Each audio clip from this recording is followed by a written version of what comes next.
Next experiment in level 2, we have to calculate the area of the circle by reading the diameter.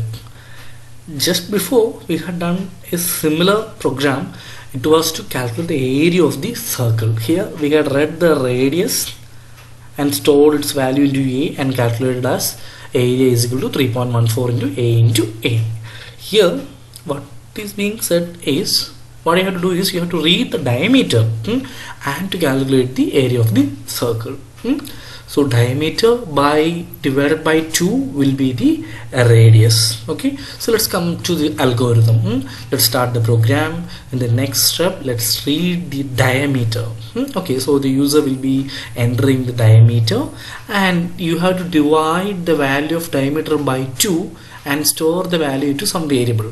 That will be the radius. Then you can calculate area is equal to that calculated radius into 3.14 into radius into 3.14. So what I'm doing over here is I'm putting d is equal to float input, enter the diameter of the circle. So it will be instructing the user who uses this program to enter the diameter of the circle.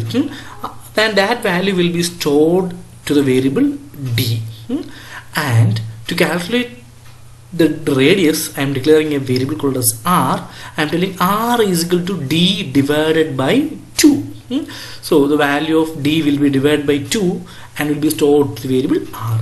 I am telling area is equal to 3.14 into r, and I am asking to display print the area of the circle comma area. Let's run this program. So it is asking me diameter of the circle. I'm giving it as 20. See, area of the circle is 314. Okay. So likewise for every questions you should go for the algorithm. From the algorithm you have to come for the program. Okay. And let me make some mistakes over here. Then I forgot to put a bracket over here. Okay, so let's run this with these errors. Okay, see, line 2 it is giving me an error like capital R, syntax error, invalid syntax in line 2. So it is giving me some errors are there in line number 2, so I can check line number 2. So it will be easily direct me to the error. Okay, and again I am running.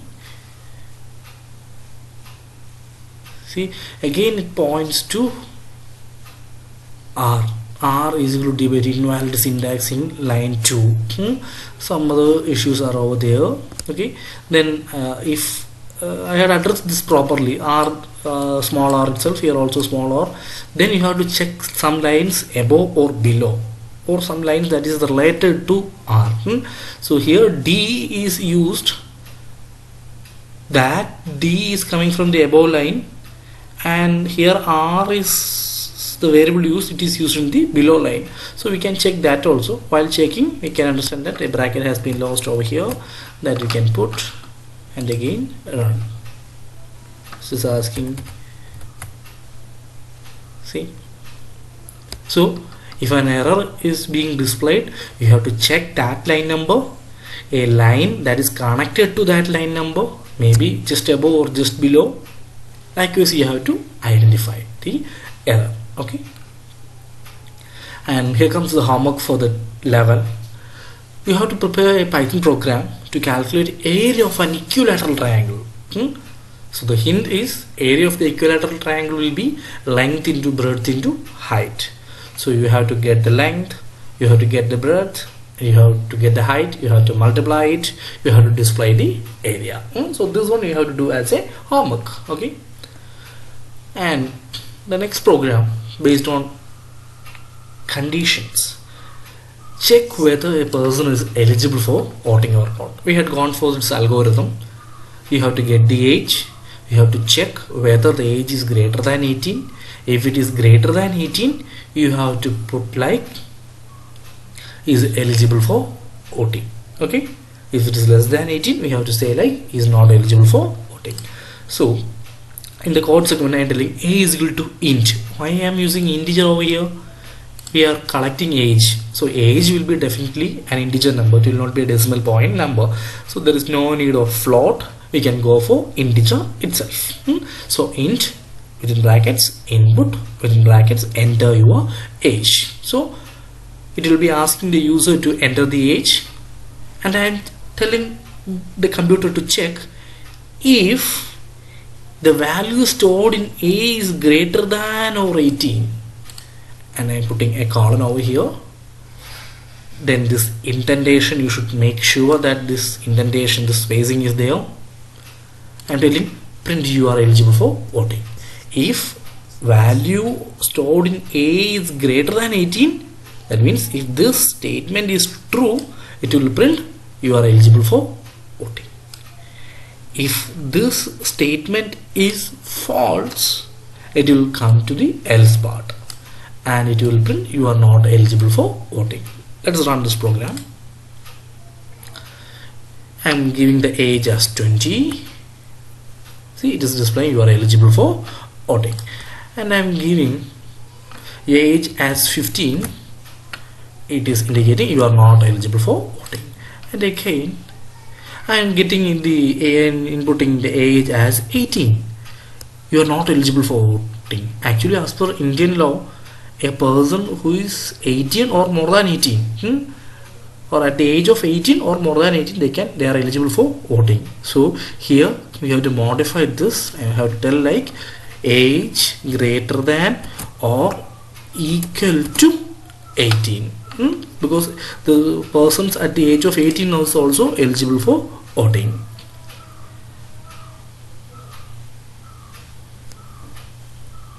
It is asking me the age. I am giving as 18.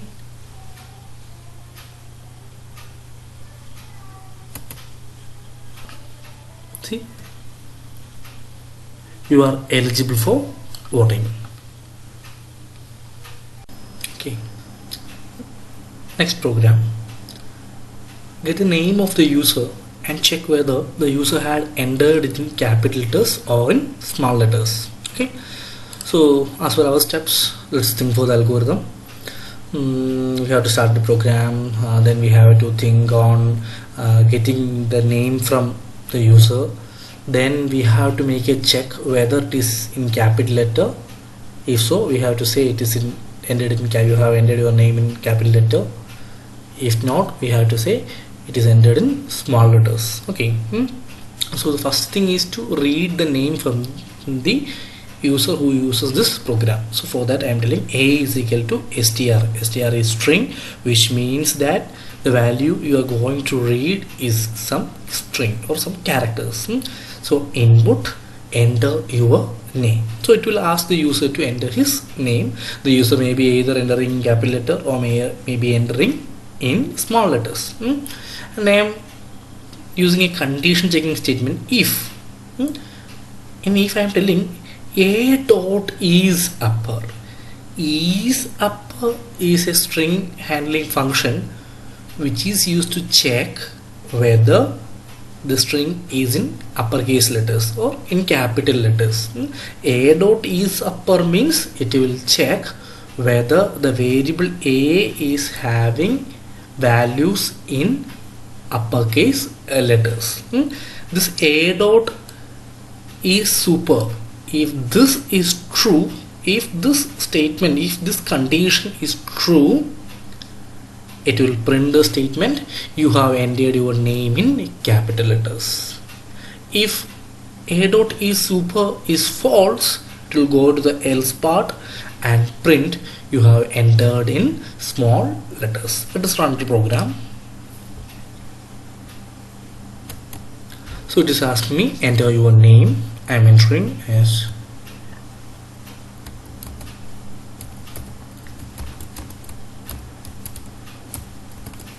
okay, then I am pressing enter.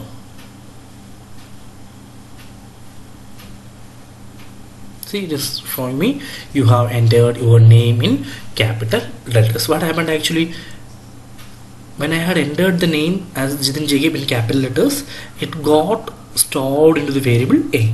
Here if we are asking if a dot is upper, we are checking that whether the value stored in a is in uppercase letters.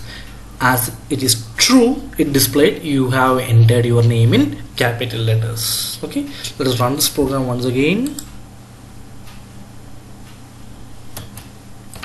So I'm giving my name.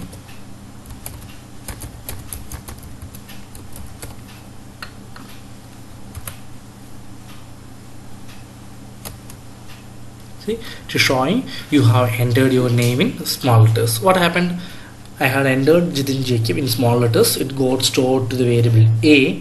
While checking this, if a dot is upper, it checks whether the value stored in a is in uppercase. The statement goes false. As the statement is false, as the condition checked is false, it will not go for this line. So as per the condition of if else, as this line got false, it will move to the else part, and the else part we had just said to print you have entered in small letters. Okay, similarly and the program to identify the biggest of three numbers.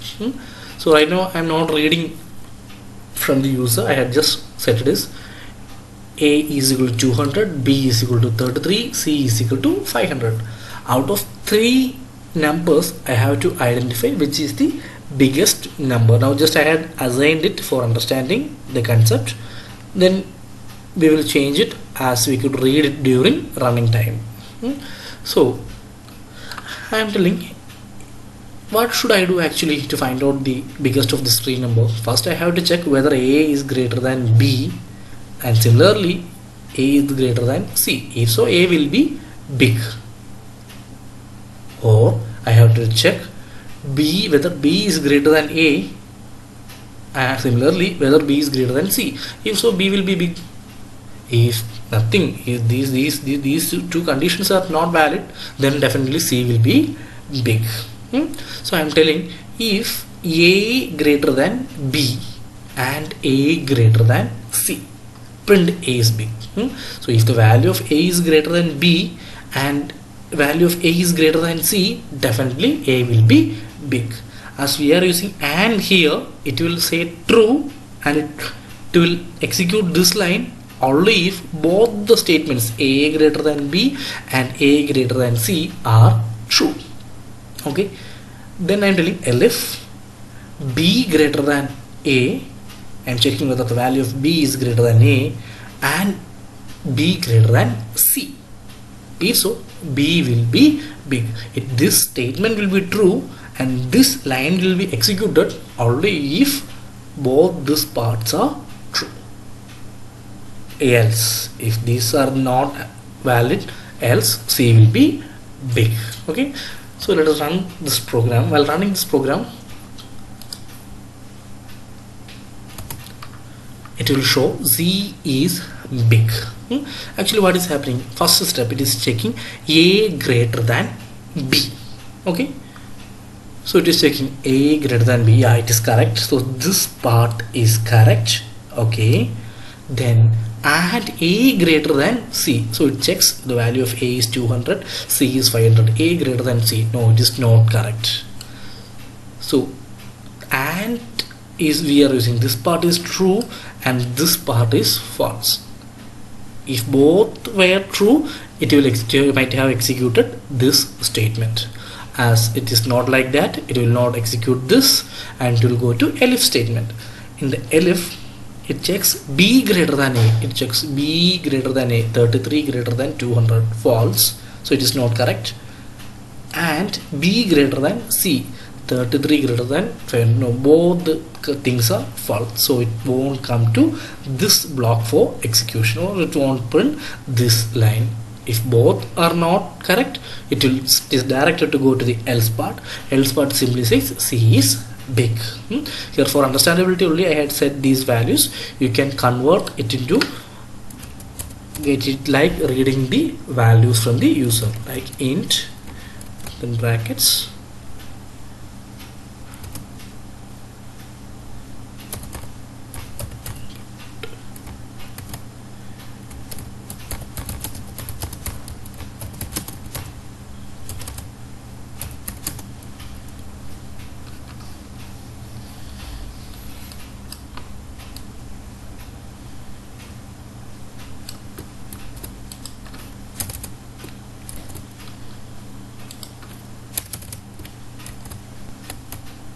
So while running, it is asking me the value of A. I am entering the value of A as 6. It is asking me the value of B. I am entering it as 9. And it is asking me the value of C. I am entering it as 3. See, it's will this answer as B is big. Okay.